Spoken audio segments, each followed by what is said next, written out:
Wake up, Black America. It's time to make a change. Dr. King had a dream. Obama promoted change. And now one man has taken the torch and set out to make a difference. He's put forth a plan to restore Black America over the next century. He's the author of the book entitled Restore Black America, a 6-step action guide for restoring the Black community over the next 100 years. He's an entrepreneur, an author, an educator, a poet, an activist. He's the founder of the Restore Black America Foundation. You've heard about the man. You've read about the myths. You've been told about the legend. Now you get a chance to come face to face with the truth. Now, here is the man himself, Rossi Eason. What's going on, everybody? This is Rossi Eason. I would like to welcome you to the Restore Black America podcast. This is episode number 2.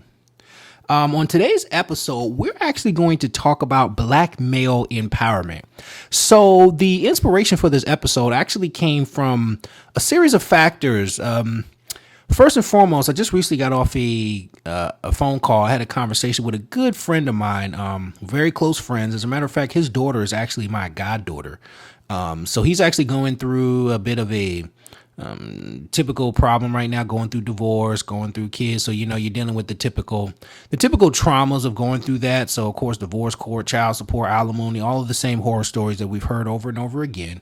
So that just kind of made me think about a few things. And then on top of that, as we're currently going through this coronavirus COVID-19 situation, something came out recently in all of the press conferences that African Americans are actually affected at a much a larger number than other demographic groups, or in addition to that, not only being affected in some instances in larger numbers, but a lot of it, in some instances, we are making up the large majority of the deaths. Okay. And a lot of that has to do with the socioeconomic factors that also deal with us having more pre-existing conditions than other demographic groups. But out of that, out of the Black community, Black males actually have some of the worst health there is. And a lot of that has to do with a lot of factors. The fact that we don't go to the doctor for various reasons. Some of it is we don't like to go to the doctor. We don't trust the doctors, these kinds of things. And a lot of Black men are actually unemployed or underemployed. Therefore, healthcare becomes an unaffordable expense. So there's a lot of variables to that. But I said all that to say, as I was sitting here looking at these two situations, I realized that Black men don't have a support system. Okay. And this isn't anything that I didn't already realize before. It's just that when it comes to certain things, I'm constantly reminded of those types of dynamics. So I kind of wanted to do a podcast today. I wanted to do an episode where I kind of talk about some of the Black male empowerment issues, because as I mentioned, I feel like we kind of get left out when it comes to empowerment, when it comes to support systems, when it comes to programs. Heck, even just having somebody to talk to. Most Black males don't even have that. There's just not enough programs for Black men. And we have no one else to blame but ourselves. It's going to be other Black men that step up to help other Black men. So this is at least a step in that direction. So I kind of want to get into some topics here. So I wanted to talk about what I call Black male empowerment. And for those of you who don't know, I run an organization called the Restore Black America Foundation. It focuses on the 6 areas of our community, which are culture, economics, politics, health, family, and spirituality. So today we're going to talk a little bit about restoring the Black family. And the way that we talk about restoring the Black family is by helping to build up the man. Now, one of the things that I started to do is I actually have a club called the Builders Club, which is Brothers United in Leadership Development. Okay. And what that basically is it's a call to Black males that we need more leaders in the community. Okay. Now, here's something that's interesting. Here in the West, there's kind of this negative connotation attached to the word patriarchy. Okay. In actuality, because it's looked at some kind of as if it's some sort of oppressive kind of deal, but patriarchy just simply means male leadership. If we could really get rid of some of the connotations about it, it just means male leadership. It's nothing to be afraid of.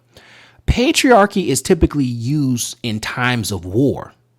Okay, because in times of war, you want a strong leader, to really kind of take the stand in some of those things that are going on. Patriarchy is typically used in times of warfare. Now, if you really look at it, we're in a state of warfare right now. You can call it biological warfare or call it whatever you want to call it, but it's a state of warfare nonetheless. However, Black America has always been in warfare. Right now, the country is under attack, but Black America has always been under attack. So in order for us to really operate underneath that particular system, we need men to step up and be leaders. Okay. One thing is Black men, I feel as though we need to get on code with one another. And shout out to Neely Fuller, man. For those of you that know me, know I'm a big fan of Neely Fuller. I'm a big fan of his work. He's written a book called The Compensatory Code that I think everybody in here should take a look at. But one of the things that Neely Fuller always talks about is getting on code. And I love that idea, because in order for us to move forward as a people, as a culture, we've got to get on code. And in order for us to be leaders in our community and for us to come together and push our community forward as Black men, we've got to get on code. Okay. And the reason why I say that is because if you look at it, in most cases, like, women already have their code, right? It's called sisterhood. Okay. Even the Black girl magic mantra that you see going around, that's essentially Black women being on code with one another. You know, they could do something well together and they look at each other and wink. Hey girl, Black girl magic, high five, boom, on code. Black men, what do? We ice grill one another. You understand me? We don't have a code. We need a code of conduct. Okay. So that's one of the things that I want to talk about is us getting on code. But before we get into those kind of dynamics, we need to really break down some of these different elements. So let's talk about manhood. What is the definition of manhood? First of all, what is a man? Okay. Being a male is essentially a gender classification. Okay. Being a male is a gender classification. However, manhood is a status. Okay. It's a status, a position, or some may even say a title. Okay. Now, titles and positions typically have to be earned, which is why in many ancient cultures and in some modern day cultures usually have what's called a rite of passage. So a rite of passage is essentially a series of tests that you have to go through in order to claim your title. If you guys remember Roots, most of you guys watch Roots. I don't know if you remember in the first several episodes in Roots, may have been actually the very first episode, they actually take all the young men out to the woods and they have them fighting with each other, wrestling, climbing trees, chasing chickens, doing all kinds of things that you had to do in order for you to be qualified as a man. Now, once you pass your rite of passage, then you come back and now you're a man, and then you're able to get your hut and all that. So they had some kind of cultural system for raising men. Even getting away from the African diaspora, if you look at the movie 300, which is one of my favorite movies, in the movie 300, you actually had to fight, and you had to fight to the death. They actually sent them out there to the wilderness to fight wolves and all kinds of things. And if you didn't come back, then hey, their thing was, we didn't really need you anyway, right? But what all that is a rite of passage. It's a series of tests or challenges that you actually have to overcome in order to claim your title of being a man. See, one thing about being a man is that men need to be battle tested. Okay, we need to be battle tested. You know, my dad used to have a saying that calm seas don't make good sailors. Okay, so the problem is with everybody always wanting to take the easy road and doing everything easy. No, sometimes you need to go through challenges. You know, there's a saying that you got to go through something in order to be something. Okay, so we need rites of passages. Okay, rites of passage that'll help you claim your title as a man. Now, once you claim your title as a man, understand that titles come with responsibilities, benefits, and privileges. And this is true anywhere. I mean, just think about corporate America. If you're a manager, you have a certain level of responsibilities, benefits, and privileges. When you become a mid-level manager, you have certain responsibilities, benefits, and privileges that come with that title. If you're a C-level executive or a CEO, there's certain responsibilities, benefits, and privileges that come with that title. So it's the same thing with being a man. Side note, one of the challenges that I see with society is that I feel as though they're removing all of the benefits of being a man and leaving men with all the responsibilities, which I think is a really big mistake, because the fact that, see, men have what's called the burden of performance. Okay. If you ever really look at what people value a man on, it's really based upon his performance. Okay. And one of the things that society is doing is they're removing all of the incentive for men to perform by simply saying, hey, you can't have these benefits because that's not fair, but you still need to have these responsibilities. I think that's a mistake. Okay. But men have the burden of performance. I mean, think about it. Why do you think men are held to a different money standard? Okay. Women are held to a higher beauty standard and men are typically held to a higher financial standard. Why? Because your earning potential or how much money you have accumulated is typically an indication of your performance. Okay. Fellas, think about this. If you've ever seen someone get into a serious argument with their woman, their girlfriend, their wife, or whatever, if it gets really, really nasty and they really kind of want to hurt each other, what is one of the first things she'll start to do? She insults his bedroom skills. Why? Because she's attacking his performance. Okay. So part of what makes a man, part of what makes a man an accomplished man is based around how well he performs. And that performance is usually measured by money, power, and status. Okay. So everything is really based around a man. You have to get out there and perform. Okay. So now we're going to go ahead and talk about, aside from the performance, how is it that you get yourself in a position to perform better? And I'm going to go over what I like to call the 3 pillars of manhood. Okay. Now, what is a pillar? A pillar is typically a person or thing that's regarded as reliable or something that provides essential support for something, such as a community, right? You hear the term, he's a pillar of the community, right? Pillars typically represent strength or foundation. If you ever look at buildings, a lot of times when you see buildings that are held up by pillars, those pillars represent strength. They represent foundation. It's something that's used to hold up something of importance. Okay. Which is what men should be doing, is becoming pillars of the community where we hold up something of importance, which is our community. Okay. Strength, when you really think about it, represents something that you can rely on. Okay. So these are pillars that you can rely on to help carry you throughout the rest of your life. So the 3 pillars of manhood that I refer to is what I call health, wealth, and wisdom. Okay. Health, wealth, and wisdom. Those are the 3 pillars of manhood. Now, the first one, I'm going to go ahead and start with health. Most people, when they think about health, they only think about your physical health, but I'm actually going to start with your mental health. I want to start from the top down. Okay. Now I can start with working out and all of that, but be honest with you, without a strong self-image, you won't even value yourself enough to improve your physical health. So we got to start with the mind first. So the first is self-image or self-confidence. Some things that you want to consider is, how did your parents talk to you when you were young? Did they tell you that you were going to be great, that you were a king and you were a conqueror? Or did they just say, this little Negro ain't you understand me? Or you ain't going to be nothing, or you just like your daddy? All those things have an effect on your self-image. Okay.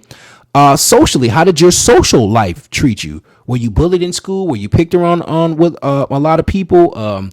Your experience with the opposite sex, all of that plays into your social life. And believe it or not, that has a lot to do with self-image and self-confidence. A lot of the things that we do throughout our life is due to a lack of confidence or self-image. As a matter of fact, that's part of the reason why a lot of times, if I could say it though, a lot of black males, we suffer from a lot of ego problems. And ego is actually a way to hide your insecurities. So you have people that have self-image issues or self-confidence issues. For example, maybe you were picked on a lot in school because you didn't have clothes. Maybe you grew up poor, right? Then what happens is you grow up and now you get money. Now you can't leave the house without something designer. You see that with a lot of rappers.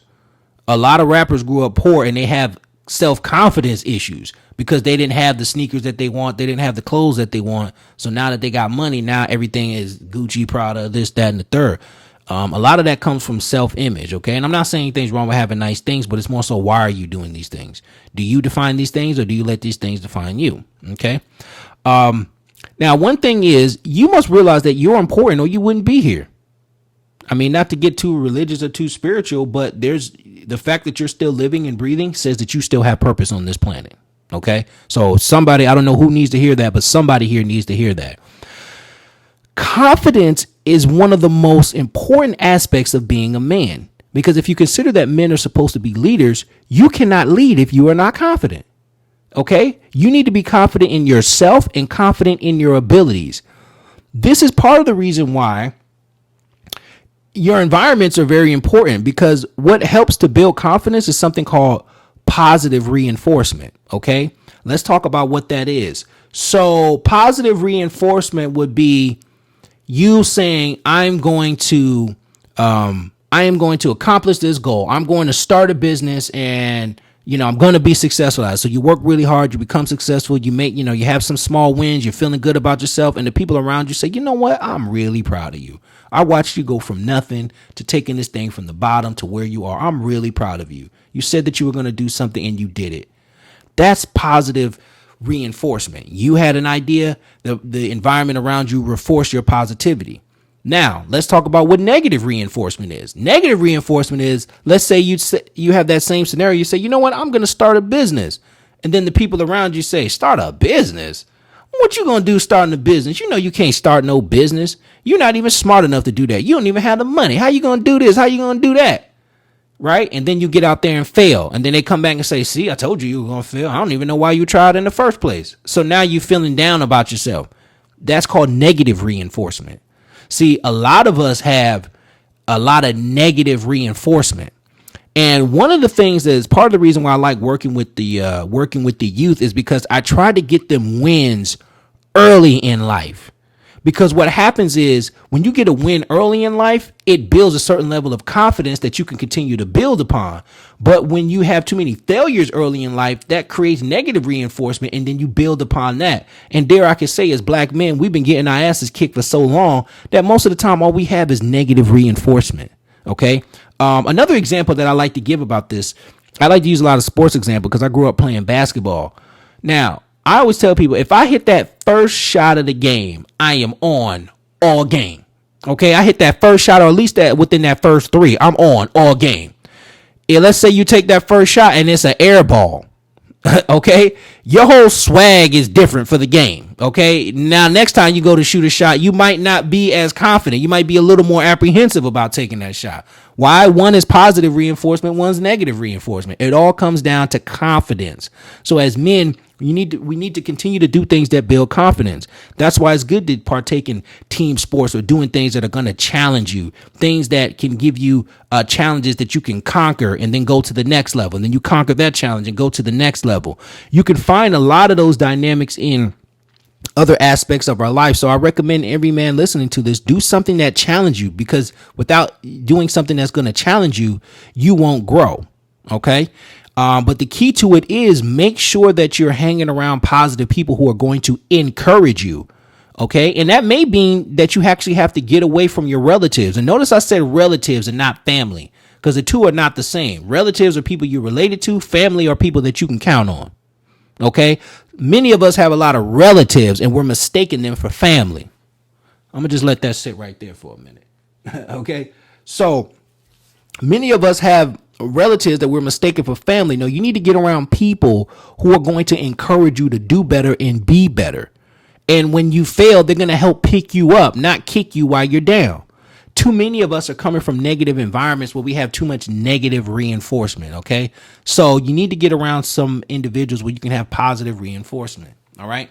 Now, next, I want to talk about, let's talk about depression too. Depression and anxiety. A lot of us are functioning depressants. Okay. If that's a word, kind of like you have people that are functioning drug addicts, right? Where they can go and, they can essentially function even though they're high all the time or whatever the case is. A lot of us are functioning under depression. A lot of us are functioning under anxiety. You understand me? And you don't realize how much of that is backed up until you sit down and take some time to deal with it. And as men, one thing we don't do is talk. We tend to harbor a lot of feelings and we just keep it and we just deal with it, and it builds up and it builds up and it builds up. So a lot of times we tend to deal with it, and men tend to deal with their feelings a little bit differently than women. You know, a lot of times it comes out in the form of violence or aggression. Okay. So for example, you know, let's say, you know, you're at home and maybe you get into an argument with your wife or your woman, and she's telling you you're not anything. You can't do jack. That's why you can't provide.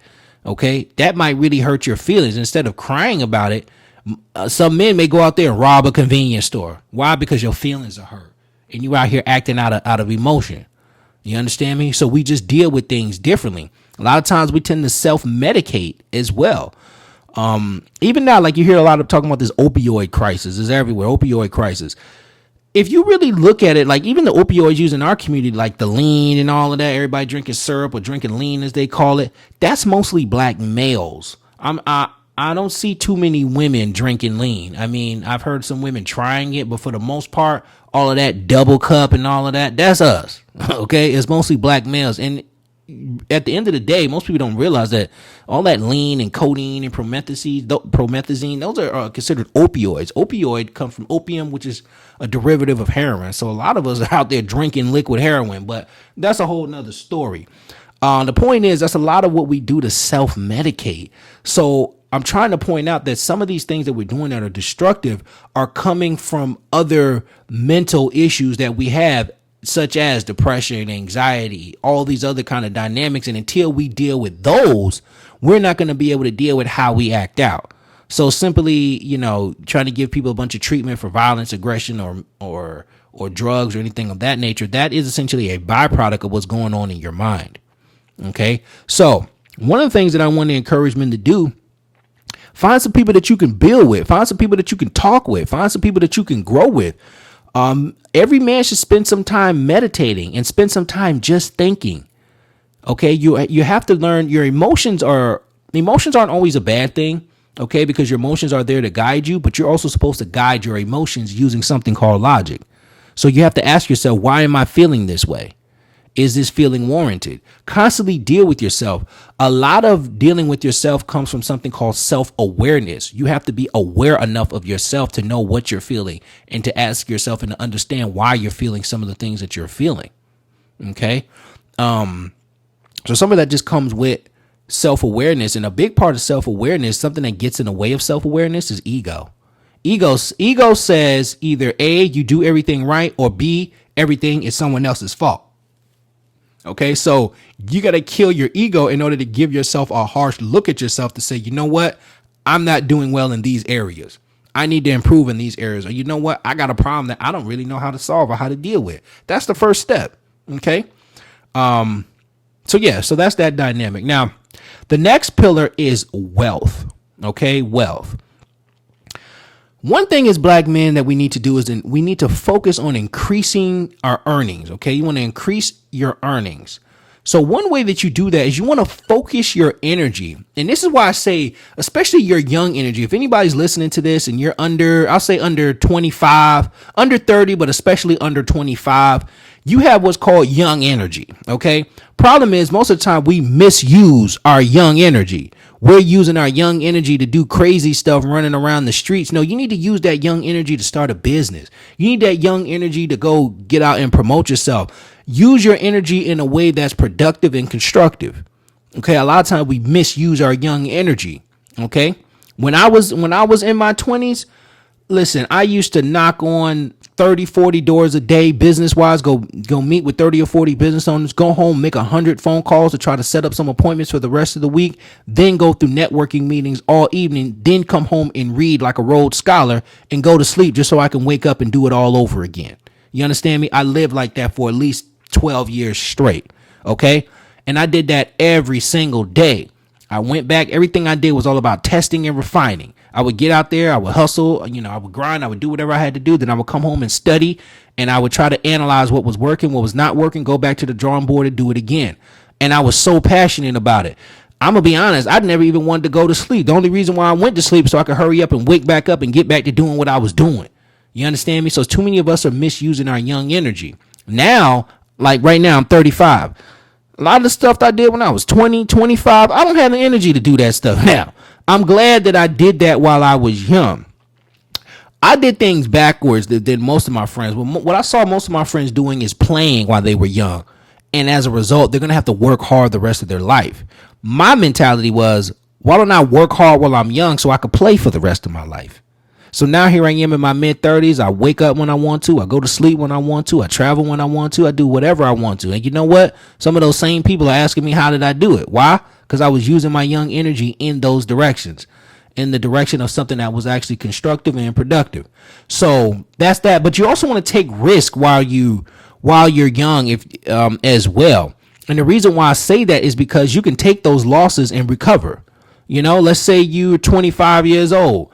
And, you hit a really big loss and it take you 5 years to recover before you really get to the point where you're established. Well, 5 years later, you're only 30.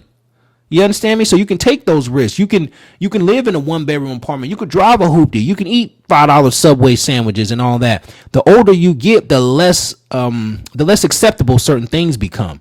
And you also might have a family or get into a family where you can't take some of those risks that you could take when you were single or young or whatever. So that's something I want to stress there. Now, the other thing is this. You're going to need to create a financial plan. Okay. Create a financial plan. There's a saying that most people don't plan to fail. They just fail to plan. Okay. You want to create, first of all, a personal financial plan for yourself. Okay. And what does that financial plan consist of? Are you going to start a business? Are you going to go the traditional corporate America route? How are you going to provide for yourself and at some point provide for a family if that's what you choose to do? So you want to create what's called a personal financial plan. So in that financial plan, you want to have plans for different things you're going to do. So if you're going to start a business, then yes, you need a business plan. Outline, even if it's just a 1-pager to say, this is what my business is going to be. This is what my product is going to be. This is who my audience is. This is how much I'm going to sell the product for. This is how much I'm going to spend on marketing. At least get a basic plan together. Okay. Next, if you plan to be in corporate America, because I understand that not everyone's going to be an entrepreneur. Some of you guys are in corporate America. You need to come up with a plan as to terms of how you can essentially jockey for position. Okay. You're going to have to move throughout America, corporate America a little bit differently to determine how you can move around and make some strategic moves so you can get into a stronger earning position. So you're going to have to practice what's called corporate politics. Okay. Corporate politics. Corporate politics is essentially how do you move around? It's essentially how do you have a social intelligence about moving around in this particular environment, and what kind of moves do you need to make, or what kind of connections do you need to have in order for you to get into the position that you need to be in? That's called corporate politics. Okay. And politics plays a role in everything. We're just talking about corporate politics, but you have politics in everything. If you were moving around the streets, which I don't suggest, but you have street politics, okay? You have all kind of politics. So you're going to have to practice what's called corporate politics. But the key is that you want to have a plan. Next, if you're moving around aimlessly, because we tend to have, you have people that are entrepreneurs that are going to do a business. Then you have some people that are in corporate America. But then you have some people that are moving around aimlessly, and we'll call these trappers and rappers. Okay, trappers and rappers, either in the studio working on your mixtape, or a lot of times you're moving around the streets, trying to sell some loud or whatever you're doing. And sometimes those two things kind of go together, right? If you're in that realm, you need to find a lane. Find a lane that you can truly be successful in. And if you're doing your thing with the music thing or whatever, I'm not telling you not to be, not to pursue that, but don't pursue that as your main endeavor. You just don't have enough control over it at this point, and there's not enough money in it at this point either. And same thing, if you're in the streets, you need to get out of that immediately. I mean, they got cameras everywhere. Listen, here, and a lot of people don't know this, here in Atlanta was one of the first cities to actually employ this technology. They actually have technologies, satellites that can show you whenever a gun is actually shot. They can tell you exactly the location that the gun was shot and what type of gun that it was. So do you really think that you're going out here getting away with doing the stuff that you're doing? No. They allow certain things to happen because, they need a certain amount of drama and chaos to keep the society in a certain way. But you better believe if they ever wanted to crack down on each and every last one of you, they could and they would. So you need to find a lane. Now, how do you find a lane? You want to focus on industries that are in demand. This is not just for the trappers and the rappers. This is for anybody, whether it be you, an entrepreneur, whether it be you in corporate America. You want to find an industry that's in demand. Okay. First of all, I recommend everybody should be getting involved in technology, whether you're doing coding, whether you're doing information systems, security system, internet security, whatever the case is, everything is being run by technology. Okay. That industry is in demand. It's been in demand and it's not going anywhere. And especially at a time like this, technology is becoming increasingly more important due to the idea of social distancing. Okay. So technology is really something that everyone should get into. Taxes is another one. Okay. For those of you that know me, I'm in the tax business. Okay. I run a pretty sizable tax company, got about 12 franchises. We're in about 3 or 4 different states, doing pretty well with it. But taxes is something that I wanted to get into because that's one thing that's not going anywhere. Come hell or high water, people are going to pay them taxes. And I'm going to tell you like this, coronavirus, no coronavirus, COVID, 19, 20, 21, Whatever they're going to call it, guess what's going to happen? You still going to pay them taxes. Better believe they'll have all this figured out by the time tax season get here, because everybody's still going to pay those taxes. As they say, the only two things in this world that are guaranteed are what? Death and taxes. Okay, so that's always in demand. Trucking is something that's always in demand because everything is being moved by trucks. Everything you see in a grocery store, every time you go to a retail outlet, anything is that you see is typically moved by truck. Trucking is a very popular industry. It's very profitable. Most truck drivers I know start out making at least $70,000, and that's them working for another company. If you go owner operator and start your own, buy your own truck and start your own trucking company, then of course you go up from there. Okay, and it's one of the few blue collar industries that's left where you can actually earn a decent living. Plumbing is another one. Okay, plumbing is another one. All right. People always need plumbing, and thus far, plumbing is one of the few things that can't totally be replaced by technology, because you need somebody to get up under that sink, undo those pipes, figure out what's going on. You need some kind of human element with that so far. Okay. And I want to say and here's the reason why I'm saying that you need to do this in demand. It's always the non-sexy businesses that make all the money. Okay. A lot of times we want to do things that are prestigious, but sometimes that's more glitz and glamour than it is actual money. Even now, like, think about being a garbage man. Most people don't realize that garbage men make anywhere between $70,000 and $80,000 riding on the back of that garbage truck. Right? Again, it's a non-sexy business, but how many people I know that have nice looking businesses or go to work in a 3-piece suit only making $25,000, $30,000 a year? Yeah, that guy's dirty hanging on the back of the truck, but he bringing $70,000, $80,000 home. So, you want to focus on demand. Do what's in demand first to get yourself into a more stable position. And then once you have a certain amount of resources, then you can test out some of those other things that you may want to do. So one thing I always try to tell people, do what you have to do now so you can do what you want to do later. Okay. Now, part of our job, contrary to what society wants you to believe, is to conquer and to dominate. Yes, part of our job is to conquer and to dominate. And when I say that, I don't mean that in some kind of negative terroristic way. I mean, for example, you want to dominate your industry. Okay. When I go into something, particularly when I go into business, I'm not looking to start a business. I'm looking to dominate the entire industry. And I'm trying to figure out how to do that from day one. So that's the kind of mindset you have to have. You have to have a mindset that I'm going to take over. Okay, if I'm going to go in the trucking industry, no, I ain't going to just go in there and be a truck driver. I'm going to go be a truck driver. I'm going to have a fleet of trucks. We're going to start freight brokering. We're going to start manufacturing, and we're going to dominate this whole industry. You understand me? That's how we got to start thinking. You got to start getting into positions of power. Okay, something else that we need to look at, and how do you get into position of power? You do it by something that's called vertical integration. Vertical integration would be, let's say, for example, you own a barber shop, right? That's a service business. So you're on the front end, you're cutting your customer's hair.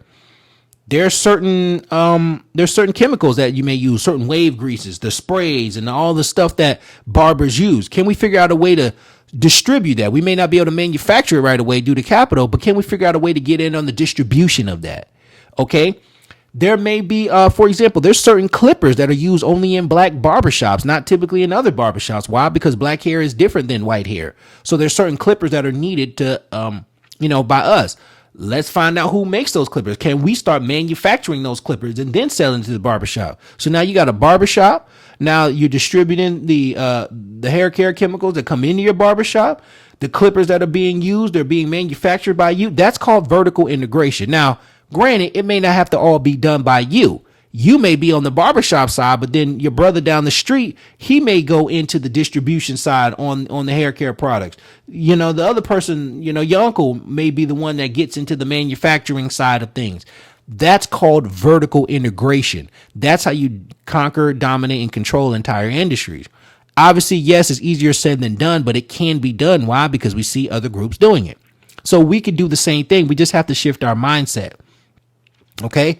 The other thing is this. With that being said, you have to increase your sphere of influence. You have to increase your sphere of influence. A lot of what we heard me talk before about corporate politics, some part about politics is really being able to influence other people to help you accomplish your goals. Okay. So when it comes to dominating an industry, you need to expand your sphere of influence to have relationships with other groups, entities, institutions, or individuals that can help you accomplish your agenda. That's what we call strategic alliances.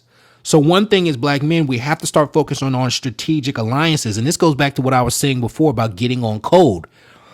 In order for us to move forward as a people, we have to start getting on code with one another. We can't be trying to backstab each other, trying to outdo each other all the time. We got to get on code and start trying to help one another and forming strategic alliances with one another. That's how we're going to get into positions of power as black men. Okay, we need to start looking at those dynamics. Okay, now when it comes to wealth creation, and we're still in the area of wealth here, there's 3 steps to help you increase your wealth. So the first one is mindset. Okay, you want to have a mindset for wealth, right? You want to have a mindset. You should always be thinking assets versus liability, being productive versus being non-productive, being a producer as opposed to being a consumer, being constructive as opposed to being non-constructive. This is a mindset shift. Okay, mindset shift. You want to focus your mindset on not only positive thinking, the self-confidence issues, but you also want to think about assets versus liabilities. Is what I'm doing more of an asset, or is it more of a liability? Am I solving a problem? Am I maintaining a problem or creating a problem? Okay, these are mindset shifts that we have to start to think about. Next is skill sets. So for example, we talked about technology, learning how to computer code. That's a skill set. If you're a plumber, that's a skill set. If you're doing HVAC, that's a skill set. So once you get your mindset together, you now have to have the skill sets necessary, okay, to support that mindset, the skill set. The last part about it is relationships, what we just spoke about. Okay, you need to have relationships with, whether it be vendors, suppliers, strategic alliances with other businesses, mentors, all of that. So the 3 areas you want to focus on are mindset, skill sets, and relationships. You need the mindset, the skill sets, and the relationships necessary for you to level up. Okay, for you to go to the next level. All right. So that's it as far as wealth. Next, we want to talk about wisdom.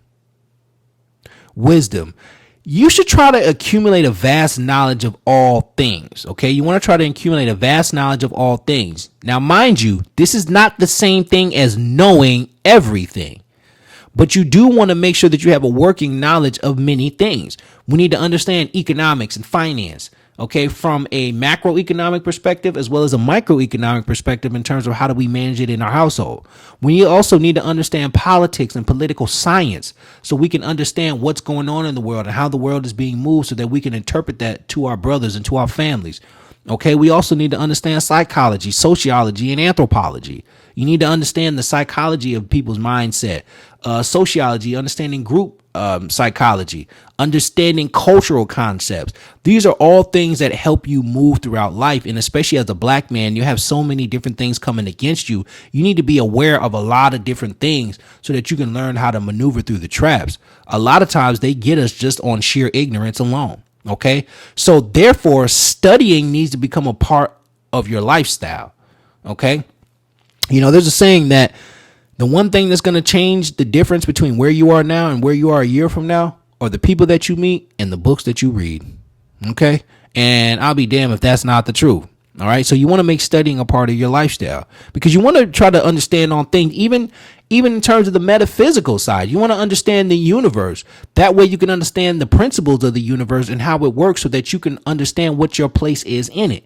So you need to study high sciences and even metaphysics. That does play a role in certain things, even like law of attraction and some of these other dynamics. Not anything spooky or goofy, but a lot of these things do come with real dynamic principles that we need to know to understand how things work on a high level. Okay. Yes, there is a physical and a spiritual realm. And I do believe that we should be spiritual leaders as well.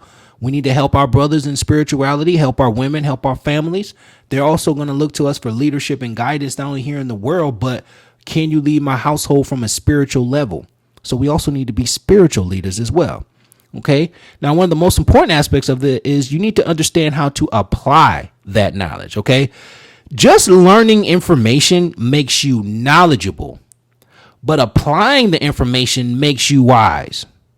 I'm going to say that again. Just learning the information makes you knowledgeable, but when you apply the information, it makes you wise. Why? Because the first step is acquiring the knowledge. That goes back to the reading, the studying, the discerning, being analytical, looking at these things, which, by the way, are part of masculine qualities, being logical, being analytical. That's something that we as men should be doing.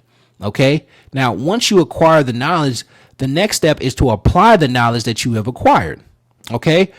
Once you apply the knowledge that you've acquired, that turns into experience. So you have the knowledge, you're now applying it. You're now able to compare and contrast with working, why it's working or why it's not working, what your feedback was, what your responses were.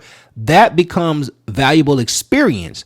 Once you have that experience, your experience will turn into wisdom.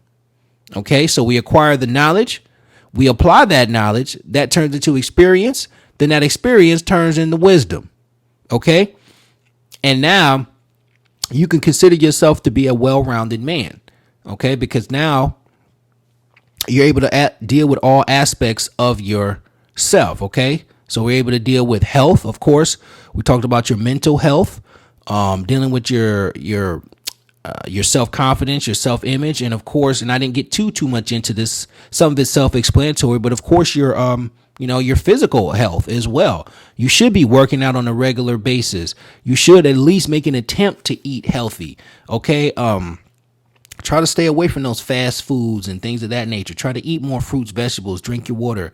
Make sure. And then if you can afford it, I would tell you to go to the doctor at least once a year for your annual physical so that you can continue to stay up on those things. Okay. So that's the health side. Getting the wealth side. You want to have a personal financial plan. And in that personal financial plan, it can include either a business plan for yourself. If you're going to do in corporate America, you need to have a corporate plan and what kind of industries, products, services that you're going to be offering, or what kind of strategic moves that you need to make to get yourself into a better position financially. Okay. And wisdom is essentially how to tie it all together. Wisdom lets you know how to move in certain environments, in certain situations. Wisdom gives you the information necessary when you're making those decisions as, should I eat that fried chicken sandwich or should I go and get that salad, right? You might want that fried chicken sandwich, but wisdom tells you, no, this is better for me right now. Okay. Same thing with business. As you start moving throughout business, you start learning who to do business with, who to not do business with. Okay. What's good, what's working, what's not working.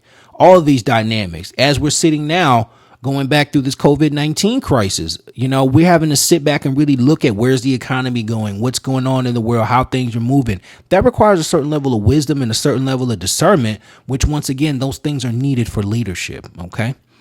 So those are the 3 pillars of manhood.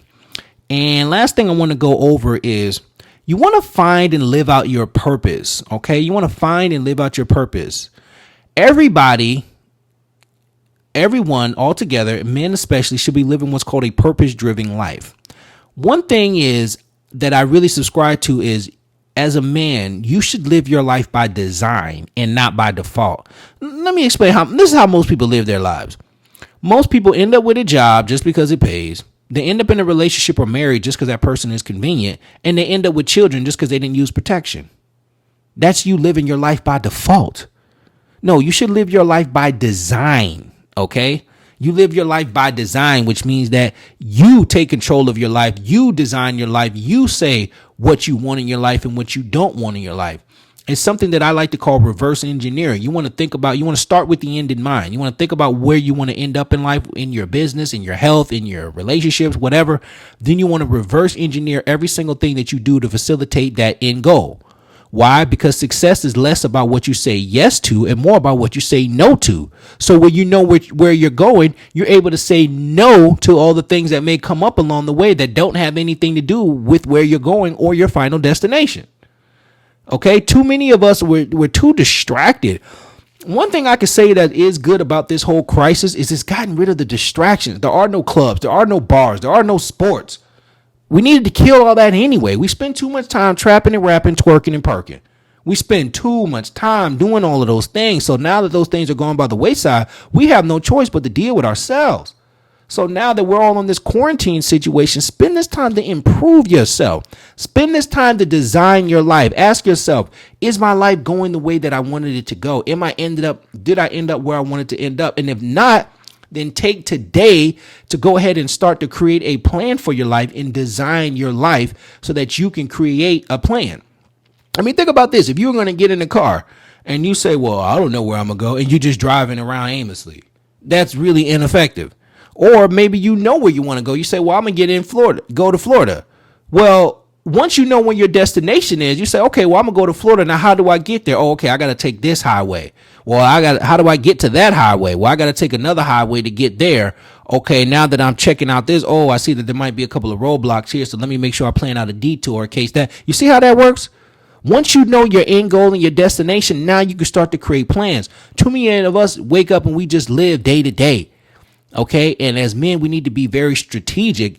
And one thing that a man is supposed to be is proactive as opposed to reactive. Okay. Being proactive is a very masculine thing. Okay. Why do you think people say that they love an assertive man?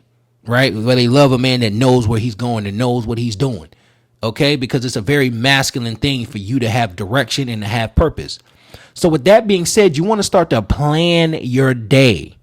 Okay, plan your day. And I recommend doing this the day before. When you get really good at it, you can start doing it the week before, the month before. But right now, just start with a day. Start on Sunday night. Plan out what you're going to do on Monday. Then Monday night, plan out what you're going to do on Tuesday. That way you're not waking up trying to figure out, well, what am I going to do for the day? Then you spend half of your day trying to figure out what to do versus you going to sleep at night already knowing what you're going to do when you get up. You already know what time you need to get up, what you're going to be doing when you get up, what you're going to be doing with your day. It's all about being productive. Okay. So as far as that, and again, if there's nothing that I can't stress to you more, success is less about what you say yes to and more about what you say no to. So black men, fellas, brothers, say no to anything that doesn't have anything to do with where you're going. We've been too distracted for too long. We've been in this position too long. One of the reasons why I wanted to do this podcast today is because I feel for the brothers. I mean, I hate to say it. It's like, I don't see as much, I do a lot of business seminars and a lot of self-help stuff. And, I do a lot through my nonprofit, a lot in the community. And every time I put it out, it's nothing but women that show up every time. And again, ladies, if you listen to this, there's absolutely no problem with that. Shout out to you for doing what you're doing. But, I just wonder where the men are at. And this is both for men and women on the sound of my voice. There's no such thing as something that's only good for half the community. Right. We still need to focus on helping the men, too, because one of the best things you could do for women is produce better men. That way we could be better fathers, better brothers, better husbands, better all of these types of dynamics. And it just pains my heart that every time I do something in the community, I never see the men anywhere. And I just feel like a lot of it is just we're left out of so many different things and we don't have too many things that speak directly to us. So if nothing else, I wanted to dedicate this podcast to black men, to all the brothers out there that's actually doing what they're supposed to do. Even the brothers out there that's not doing what you're supposed to do, but know that you should be doing better, but maybe you just don't know a way. Okay, I want to encourage you to become a part of the Builders Club, become a part of the Restore Black America movement, or even if not that, go find something that you could be a part of that's going to help you improve yourself. You owe it to yourself. You owe it to your family to do better and to be better. Okay, so anyway, that's all I have for now. Those just a few thoughts that I had on the top of my head. Shout out to everybody in Black America right now. Like I said, we're going to be doing a lot more content on this channel. Shout out to all the black men, the black brothers, everybody out there that's doing their thing. And it's to the sound of my voice. And by the way, ladies, if there's any women that's listening to this, you're more than welcome to always be a part of this platform. Even if the things that I said here today aren't for you, you may have a brother, an uncle, a father, somebody that may need to hear this message. Please forward this video, this podcast on to those individuals as it may really bless them. For those of you that are listening to this, please leave a comment below. Let me know what you think about the video. Let me know your thoughts. Let me know some of the things that you're dealing with. Let me know if there's certain topics that maybe we need to address on some of these other podcasts so we can start building a positive, healthy community and environment for black men to step up and be the kind of men that we know we should be, that we need to be for ourselves, for our families, for our women, for our friends, and for our community so that we can take for our rightful place on this planet and be who we need to be on this planet and in the eyes of God. So with that being said, I'm Rossi Easton signing off. Peace.